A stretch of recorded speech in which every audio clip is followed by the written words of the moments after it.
একদিকে যখন তৃণমূল বিধায়ক তপন চট্টোপাধ্যায়ের আচরণে ক্ষোভ প্রকাশ করেছেন শঙ্কর ঘোষ থেকে শুরু করে বিরোধী দলনেতা, অন্যদিকে বিজেপির বিক্ষোভে উত্তাল হলো বিধানসভার ভিতরে এবং বাইরে বিজেপি বিধায়কদের বিক্ষোভ।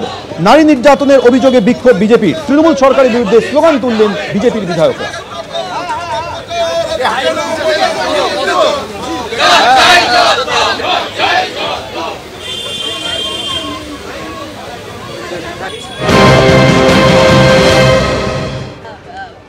বিবস্ত্র করে ঘোরানো, সালিশি সভায় মারধর করা হচ্ছে, আমরা এই দৃশ্যগুলো কোনোদিন আগে দেখিনি। এবং এই বিধানসভা হচ্ছে আমাদের বিরোধীদের বলার জায়গা, কিন্তু যতবারই আমরা কোনো ইস্যু নিয়ে বলতে চাই, আজকে যেরকম এই মুলতবি প্রস্তাব এনেছি মহিলাদের অত্যাচার এই বিষয় নিয়ে, যে আমরা দাবি করেছি মুখ্যমন্ত্রীকে বিবৃতি দিতে হবে এই সদনের মধ্যে এবং হাইকোর্টের নির্দেশে একটি টিম গঠন করা হোক, যেখানে এই ইনভেস্টিগেশন হোক যে কেন হাউ মানে একটা ফুল স্টপ কি করে আনা যায়। কিন্তু আমাদের কথাই বলতে দেওয়া হচ্ছে না। তাহলে আমরা জনপ্রতিনিধি কিসের জন্য?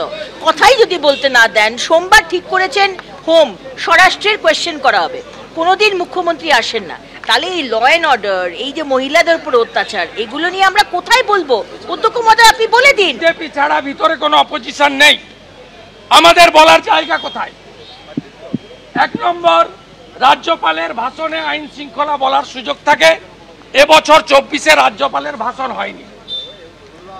13 বছরে 12 বার হোম ডিপার্টমেন্টের বাজেট গিলোটিনে পাঠানো হয়েছে। প্রতি বৃহস্পতিবার ছিল হোমের question answer, calling attention mention. গত সেশন থেকে এটা সোমবার করা হয়েছে এবং কোন সোমবার কোন বিধায়কের, কি শাসক কি বিরোধী, হোম ডিপার্টমেন্ট পুলিশ ডিপার্টমেন্টের কোশ্চেন নেওয়া হয় না। তাই আমাদের মহিলা বিধায়িকা যারা ছিলেন আজকে, মাননীয় অগ্নিমিত্রা পাল, মাননীয় তাপসী মণ্ডল, মাননীয় চন্দনা বাউরি, মাননীয় শ্রীমতী মালতী রাভা রায়, মাননীয় শিখা চ্যাটার্জি, মাননীয় সুমিতা সিনহা মহোদয়া, এরা আজকে বলেছিলেন যে মুখ্যমন্ত্রীর স্টেটমেন্ট চাই। মুখ্যমন্ত্রী হাউসে তো নেই, আমরা বলেছিলাম নেই তো অন্য কোনো মন্ত্রী স্টেটমেন্ট দিক, সেটাও ইগনোর করা হয়েছে। উল্টে চন্দ্রিমা ভট্টাচার্য মাননীয় মন্ত্রীকে দিয়ে বলানো হলো যে সরকার মহিলা নির্যাতনের বিষয়ে অত্যন্ত কঠিন এবং কঠোর, এমন কঠিন এবং কঠোর রামপুরহাটের বকটুই, হাঁসখালি, ময়নাগুড়ি সব ঘটনা সিবিআইকে দিতে হয় কোর্টকে।